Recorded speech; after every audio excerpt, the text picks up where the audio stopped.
ভিআইপিদের আলোচনার টেবিলের subject change হয়ে যাচ্ছে। একসময় ভিআইপিরা আলোচনা করত ক্রিকেট নিয়ে, তারপর ভিআইপিরা আলোচনা করত হলিউডের মুভি নিয়ে, তারপর আলোচনা করত বিভিন্ন দেশের রাজনীতি, এইসব নিয়ে। এখন ভিআইপিদের আলোচনার টেবিলের মূল বিষয় হয়ে গিয়েছে জামায়াত।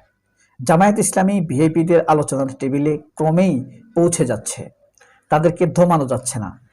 আরো একটা সময় ছিল, প্রচুর মানুষ কিন্তু আমাদের সময় এবং বাংলাদেশ প্রতিদিন পড়তো, প্রথম আলোর চাইতে বেশি বিক্রি হতো, কিন্তু ভিআইপিদের টেবিলে পত্রিকা দুটো যেত না। এই কারণে এদের নিউজ নিয়ে ভিআইপিদের টেবিলে তেমন একটা আলোচনা হতো না।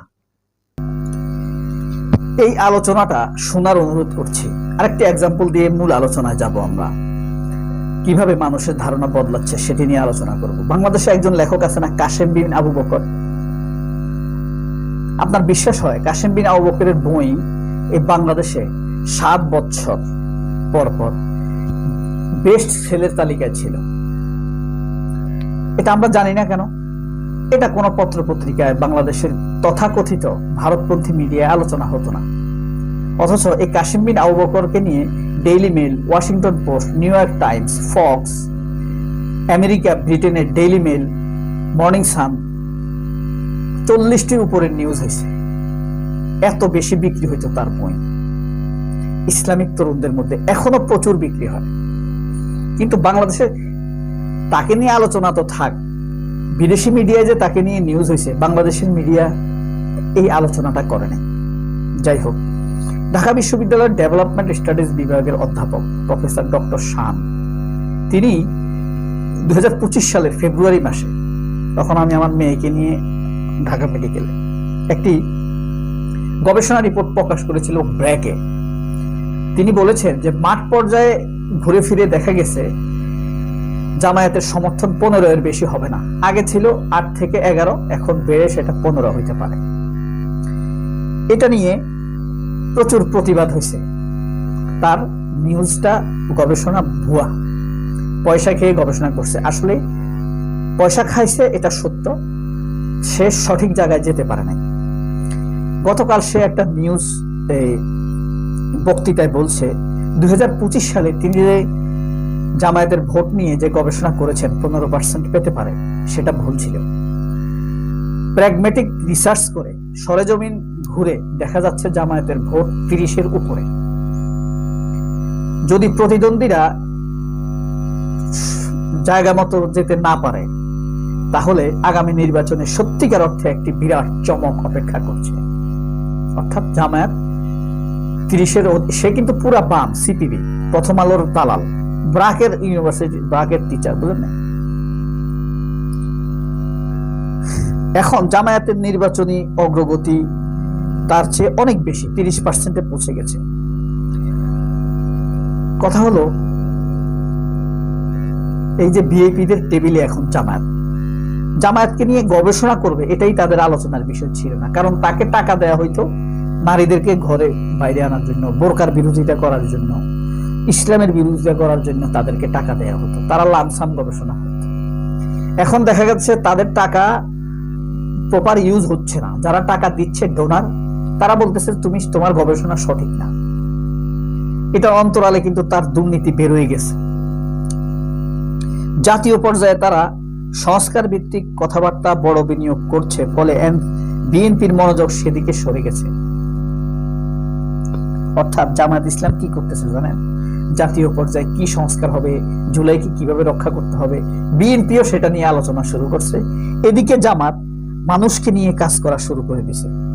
এখন দেশের শীর্ষ নেতৃত্ব না থাকায় স্থানীয় কর্মীদের নিয়ন্ত্রণে বিএনপি যখন হিমশিম খাচ্ছিল, তখন জামায়াত ইসলাম মানুষের ঘরে ঘরে পৌঁছে গেছে। ইতিমধ্যে বিএনপি নির্বাচনী প্রচারণা পুরোদমে শুরু করার আগেই জামায়াত বাংলাদেশের প্রতিটি ভোটারের কাছে অন্তত 2 বার পৌঁছাইছে। যেখানে বিএনপি মাত্র শুরু করছে, সেখানে জামায়াত 2 বার পৌঁছাই গেছে। জামায়াত যেখানে সমস্যা, সেখানে জামায়াত হাজির। এক পর্যায়ে এসে জামায়াত কর্মীরা প্রায় সব ভোটারের কাছে অন্তত 2 বার পৌঁছেছে।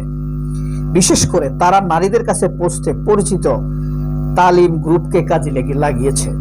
একই সঙ্গে তারা একটি সহজ কিন্তু খুব কার্যকর বার্তা দিয়েছে, ভোট দেওয়া ধর্মীয় দায়িত্বের অংশ, পবিত্র দায়িত্ব। ভোট দেওয়া একটা পবিত্র দায়িত্ব, এটা তো সত্য কথা নাকি মিথ্যা?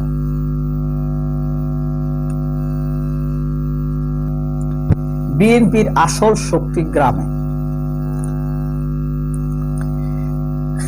কিন্তু তারা এখন সেটা অবহেলা করছে, যেটা তাদের প্রথম থেকেই। জামায়াত ঠিক উল্টোটা করেছে। শহরের পাশাপাশি গ্রাম ও নারী ভোটারদের লক্ষ্য করে ঘরে ঘরে প্রচারণা চালিয়েছে। 1 to 1 প্রতিবেশী দিয়ে প্রচারণা হয়েছে, বন্ধু দিয়ে একই ঘরে তার প্রতিবেশী প্রচারণা চালিয়েছে। আবার তার বন্ধু আছে একজন জামায়াতের, তাকে দিয়ে প্রচারণা চালিয়েছে। দ্বিমুখী ত্রিমুখী প্রচারণা হচ্ছে। আরেক দিকে তার সন্তানের জন্য শিক্ষার প্রপার গাইডলাইনের উদ্যোগ নিয়েছে, চিকিৎসক হয়ে পাশে থেকেছে। অর্থাৎ জামায়াতের ওয়েলফেয়ার সার্কেল থেকে বের হতে পারে নাই তারা। তারেক রহমান ফেরায় গ্রামে বিএনপির নতুন একটা চাঙ্গা ভাব তৈরি হয়েছে, এটা তার কথা।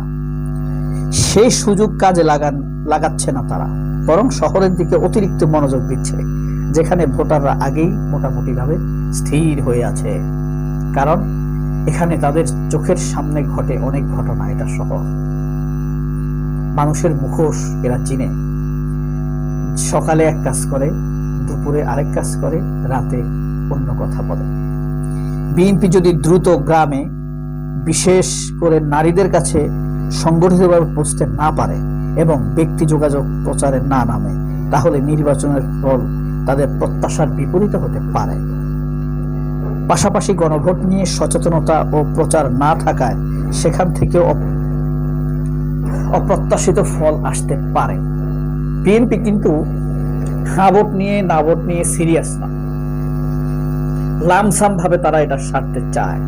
কারণ হ্যাঁ মানেই no to fascist, no to killer Hasina, no to associate of Hasina, no to Fakhrul, no to Amir Khasru. এভাবেই মানুষের মন পরিবর্তন হয়ে যাচ্ছে, ধীরে ধীরে মানুষ ডাইভার্ট হয়ে যাচ্ছে। জামায়াত করবে না, কিন্তু জামায়াতের ভোটার হয়ে উঠছে তারা।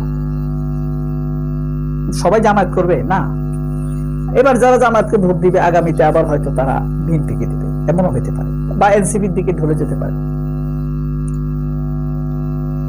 কে যে কখন এই যে তুরস্কের রিসেপ তাইপ এরদোগান 94 সালে দল গঠন করছে, 2002 এসে ক্ষমতায় 6 বছরের মাথায়, অথচ তুরস্কের বড় বড় রাজনৈতিক দল ফেল। গত